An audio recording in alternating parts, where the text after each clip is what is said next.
Waves media తెలుగుకి స్వాగతం. వినుకొండ నియోజకవర్గం నూజెండ్ల మండలం టి అన్నవరం గ్రామంలో జరిగిన వ్యక్తిగత గొడవకు రాజకీయ రంగు పులిమి కూటమి ప్రభుత్వం పైన నిందలు వేసిన బొల్లా బ్రహ్మనాయుడు వాస్తవాలు తెలుసుకుని మాట్లాడాలని స్థానిక జనసేన పార్టీ ఆఫీసులో ఏర్పాటు చేసిన విలేకరుల సమావేశంలో వినుకొండ నియోజకవర్గ జనసేన పార్టీ సమన్వయకర్త కొంజేటి నాగశ్రీను రాయల్ తెలిపారు. ఈ గొడవలో ఉన్న ఇద్దరు వ్యక్తులు వైసీపీ పార్టీకి చెందిన వారే. ఊరిలో జరిగే జాతరకు సంబంధించిన జాతర చందాల విషయంలో గొడవలకు ఇద్దరు గాయపడ్డారు. మీరు చెప్పే గోపి అనే వ్యక్తి మీ పార్టీ కార్యకర్త. అతని నివాసం ఉండేది వినుకొండ పట్టణం.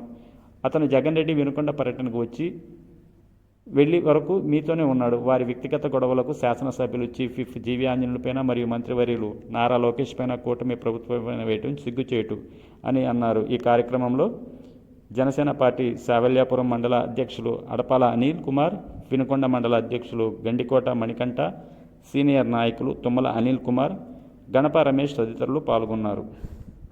మీడియా మిత్రులందరికీ నమస్కారం. మొన్న నూజెండ్ల మండలంలోని టి అన్నవరం గ్రామంలో రెండు కుటుంబాల మధ్య చిన్న గొడవ జరిగింది. ప్రసాద్ అనే వ్యక్తిని రామయ్యేడి అనే అతను కొడుకుల కోసం సందాడగ్గా అక్కడ గొడవ ముదిరి రామయ్యేడి అనే అతన్ని ప్రసాద్ కొట్టడం జరిగింది. తన తాత అయిన రామయ్యేడిని కొట్టడం చూసిన గోపి ప్రసాద్ మీదకి ఎగబడతాం, ఇద్దరం కొట్టుకోవడంలో నా ఇంటికి వచ్చి నన్నే కొడతావరా అని ప్రసాద్ లోపల పోయి కత్తి తీసుకురావడం, గోపిని మెడ మీద కత్తితో కాడు చేయడం, గోపి భయపడిపోయి ప్రసాద్ మీదకి తిరగబడి అదే కత్తితో ప్రసాద్ని పొడవడం జరిగింది. ఇది రెండు కుటుంబాల మధ్య జరిగింది.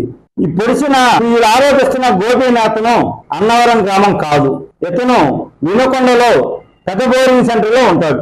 ఇక్కడికి మొన్న జగన్ వచ్చిన రోజు కూడా మన గోపి వాళ్ళ అనుచరులు అందరూ కూడా జగన్ స్వాగతం పలకడమే కాకుండా జగన్ కార్యక్రమం అయిపోయేంత వరకు కూడా ఈ గోపి అక్రమటే ఉన్నాడు. ఇది రెండు కుటుంబాల మధ్య జరిగిన విషయాన్ని బొల్లా బ్రహ్మనాయుడు గారు దాన్ని జీవి ఆంజనేయ గారి మీద కూటమి ప్రభుత్వం మీద నెట్టడానికి చూస్తున్నారు. అయ్యా బొల్లా బ్రహ్మనాయుడు గారు, మీరు మొన్న ప్రెస్ ఇచ్చిన నోట్లో అన్నవరంలో గొడవ జరిగిన తర్వాత ప్రసాదం వాళ్ళు మన స్థానిక గవర్నమెంట్ హాస్పిటల్కి వచ్చినట్టు అక్కడ ఎమ్మెల్యే గారు వాళ్ళని చేర్చుకోవద్దానని చెప్పారని వాళ్ళని హాస్పిటల్లో చేర్చుకోలేదని మీరు చెప్పారు. మీరు ఎంత అబద్ధాలు ఆడుతున్నారో ఈ ఒక్క విషయమే తెలుస్తుంది. మన వినుకొండ గవర్నమెంట్ హాస్పిటల్లో దరిదాపు 30 సీసీ కెమెరాలు ఉన్నాయి. ఏ పక్క నుంచి వచ్చినా కానీ ఆ సీసీ కెమెరాల్లో ఆ దృశ్యం బంధించబడి ఉంటుంది. మీరు మీ కార్యకర్త ఎవరు తీసుకొని వచ్చారు? 78 హాస్పిటల్కి వచ్చి చేర్చుకోలేదని మీరు చెప్పారు. మీరు అబద్ధాలు ఆడుతున్నారని